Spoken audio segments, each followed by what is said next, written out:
Both the 2024 Hyundai-Kona-Hybrid and 2024 GWM-Haval-Jolion-Hybrid are strong contenders in the small SUV hybrid segment, offering fuel efficiency, technology, and features. Here's a side-by-side comparison to help you decide which might be the better fit for you. Pricing and features. Kona Hybrid starts at $32,440 and comes standard with features like an 8-inch touchscreen infotainment system, Apple CarPlay and Android Auto, automatic emergency braking, and lane departure warning. Higher trims offer features like a sunroof, heated seats, and a premium sound system.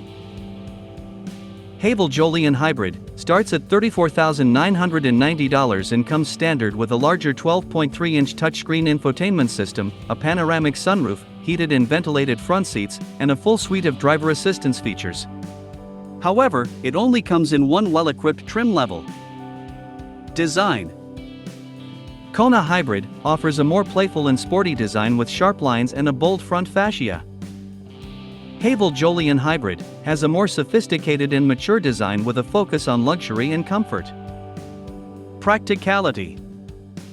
Kona Hybrid offers slightly more cargo space than the Jolion Hybrid, 19.2 cubic feet versus 18.7 cubic feet.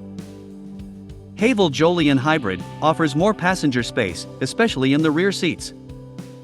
Powertrain and efficiency. Kona Hybrid has a 1.6L 4-cylinder engine paired with an electric motor for a combined output of 139 horsepower and 195 lb-ft of torque.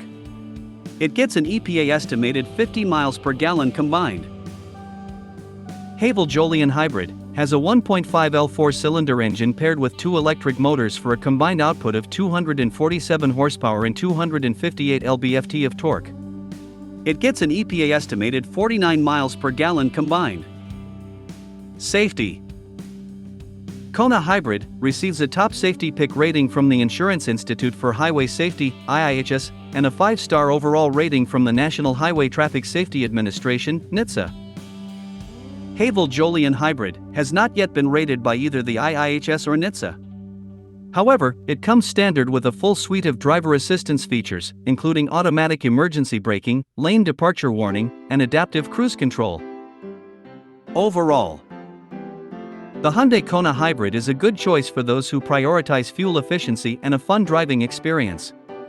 The GWM-Haval-Jolion-Hybrid is a good choice for those who prioritize features, technology, and passenger space. Ultimately, the best choice for you will depend on your individual needs and preferences. Here are some additional factors to consider. Brand reputation. Hyundai is a well-established brand with a reputation for reliability and quality. GWM is a newer brand to the US market, so there is less data available on long-term reliability. Availability. The Kona Hybrid is more widely available than the Jolion Hybrid, which is still relatively new to the market. Warranty. The Kona Hybrid comes with a 10-year per 100,000-mile warranty on the powertrain. The Jolion Hybrid comes with a 7-year per 70,000-mile warranty on the powertrain. For this comparison, we're looking at two of the most promising hybrid alternatives in the small SUV space, if you don't want to wait a year to get into a Corolla Cross. On the one hand, we have the Haval-Jolion Hybrid from China, and on the other, we've got the new generation Hyundai Kona Hybrid from Korea. They're more evenly matched than you might expect, but which car will save you the most coin at the pump, and which is the better small SUV? Read on to find out. Price and features. Do they represent good value for the price? What features do they come with? Before we launch into the prices, I want to confirm that our two options here are real plugless hybrids. This electrified space is becoming more confusing with various types of hybrid entering the fray, but our two are genuinely hybrid drive SUVs, as in, they can actually drive the wheels via electric motors and the engine. This is opposed to mild hybrids, MEVs, which simply have additional hybrid assistance for the engine, which can help trim fuel consumption slightly, or plug-in hybrids, PHEVs, which come with the additional inconvenience of plugging in to extract the full fuel-saving benefits. While our Haval-Jolion and Hyundai Kona work slightly differently, the end result is a hybrid system very similar to the hybrid Synergy drive, which has made Toyota such a default choice in households around the country. The Haval-Jolion is in top-spec ultra-hybrid guise, which wears a drive-away price tag of $40,990, while its Hyundai-Kona rival here is a base model, wearing a before on-road costs price tag of $36,000. While this initially makes the Hyundai look cheaper, once you add those missing on-road costs, at least in NSW where we are testing the car, the actual price for the Kona comes to $39,906, making the gap between them just over $1,000 by the time you're driving away from the dealer. When it comes to standard equipment, the Haval-Jolion aims to impress with its long list of inclusions, but both cars are otherwise quite evenly matched. For example, both get 18-inch alloy wheels, LED headlights, 12.3-inch multimedia touchscreens, dual-zone climate, a wireless phone charger, as well as keyless entry and push-start ignition. Only the Jolion gets synthetic leather interior trim with 6-way power adjust for the driver's seat, as well as heated front seats, a panoramic opening sunroof, and a holographic head-up display. Comparatively, the Kona is a bit more Spartan, offering fabric seat trim with manually adjustable front seats, and missing out on seat heating or a sunroof. However, it still gets a few items over the Jolion with its clever 12.3-inch digital instrument cluster, wireless Apple CarPlay connectivity and USB-C ports throughout the cabin. It also picks up a much nicer software suite to replace the functional but simple one in the outgoing car. Our winner for spec has to be the Jolion. Its pricing is upfront and it will wow a lot more people on the showroom floor with its obvious additional luxuries, although considering the Kona is a base model, it certainly holds its own. Check our spec table below for key inclusions on each vehicle. Design: is there anything interesting about their designs? I think both cars are quite fetching, but in completely different ways. The Jolion again looks to wow prospective buyers with its shiny chrome face and impressive LED light fittings specific to the hybrid grade. It also has a more imposing stance on the road thanks to its larger dimensions. Elsewhere, I think it has a contemporary SUV silhouette and a shapely tailgate, but I don't like how much badge work there is on the rear. It makes an otherwise nice design look clumsy and busy. The Kona goes in a completely different direction, leaning into Hyundai's current futuristic style. It certainly catches your eye with its wild angular bodywork and its robotic face, as well as its stunning light bar fittings front and rear. Clever use of plastic claddings and unusually shaped light fittings keep it on current SUV trends. It also has a more contemporary and minimalist badge approach on the rear, with just Kona emblazoned below the Hyundai badge. While I quite like the Kona, I think it runs the risk of alienating prospective buyers who want something a little more conservative when it comes to SUV design. The interior may well be the make or break point, however, as our competitors here again take a markedly different approach.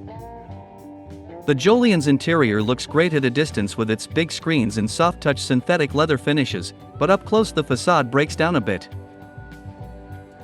You're confronted with a bit of a plasticky smell in the cabin, likely due to the overuse of those synthetic leather materials which are not particularly convincing to the touch either. The overall dash design in the Jolion is quite fetching, though, with just the right amount of chrome and patterned gray insert panels to break up the black plastic finishes. I think it's all on the right side of tacky, and while the synthetic leather trim isn't convincing, it goes a long way to lifting the cabin ambience and making the Jolion's interior a comfortable place to be. What I don't like so much is the continued overuse of the Haval logo on the seats and the lackluster software for the multimedia screen and digital dash, which is clunky and inconsistently labeled. At least it provided a reliable connection for Apple CarPlay. Still, on the whole, the Jolion has a nice, comfortable cabin, with a reasonably attractive design you wouldn't have expected from Chinese cars just a few years ago. Meanwhile, the Hyundai Kona continues its crazy science fiction approach with a wacky and unusual cabin layout. I love its sleek panel design which integrates the digital dash and multimedia offering, and I love the clever use of textured plastics, fabrics, and other interesting materials to make its cabin stand out. This is especially true for a base offering. For example, instead of the usual full-screen 12.3-inch digital instrument cluster, this base Kona gets a set of dot matrix style dials with a small supervision screen for your customizable displays. It's cheaper than putting a full panel in, but it looks great and suits the car's personality. Elsewhere, I like the Tech-Y console design with plenty of shortcut buttons finished in a brushed aluminum look. Overall, it's big and open, and makes the Kona feel like it's a miniature version of the Ioniq 5 EV. If I had to pick a winner here, I'd hand it to the Kona for trying something different, but the Haval, while a little clumsier in some areas, feels plush and well finished. Practicality: how practical is their space and tech inside? Practicality in the cabin is a good story for both our cars, but the Haval has the benefit of larger overall dimensions. It's not just pure size though. The Jolion is cleverly packaged to maximize its utility, but it's also not without its flaws. For example, there are large bottle holders and pockets in the doors, 2 more in the center console in 2 different sizes, and a large center armrest console box. The best piece of design here is the center console, which has 3 slots ideally suited for different purposes. One small one is perfect for magnetic cards, like the kind you might use for a parking garage. A second one is perfect for slotting your phone into, while the third largest one is perfect for wallets or keys. There is also a huge pass-through area underneath, good for even larger objects like handbags or books. The dual USB ports are also located there, with a handy pass-through to the top, so the interior is effectively cable managed. The Jolion also scores a rubberized wireless charging bay. It's all very clever, but there are also some downsides. For example, the rotary gear shifter doesn't lock into the 3 available positions, it simply rotates on the spot, meaning you have to be careful to have selected the right gear. And while there are some shortcut buttons for the climate functions, having to control fan speed, temperature, and even the volume control via the touchscreen is grating to use while driving. Another overlooked feature is the lack of telescopic adjust for the steering wheel. The back seat of the Jolion is one of the best in the small SUV space. Massive length leaves heaps of space for my knees behind my own driving position. I'm 182 centimeters tall, and there's no shortage of headroom either. Even width is excellent, which combines with the flat floor to make even the middle position useful for seating an adult in relative comfort. Haval has not forgot to adorn the doors with a soft trim for your elbow, and for amenities you score a big bottle holder, 2 more in the padded drop-down armrest, 2 elastic pockets, as well as 2 USB-A outlets, a small storage tray, and adjustable vents on back of the front center console. In the Kona, a similar approach has been taken to cabin practicality, with some versatile storage zones. The pockets in the doors are decently sized, although not as generous as those in the Jolion, while the center console has a huge open tray with quick-release cup holders. It makes for a large space, which can be expanded if you remove the divider under the armrest console.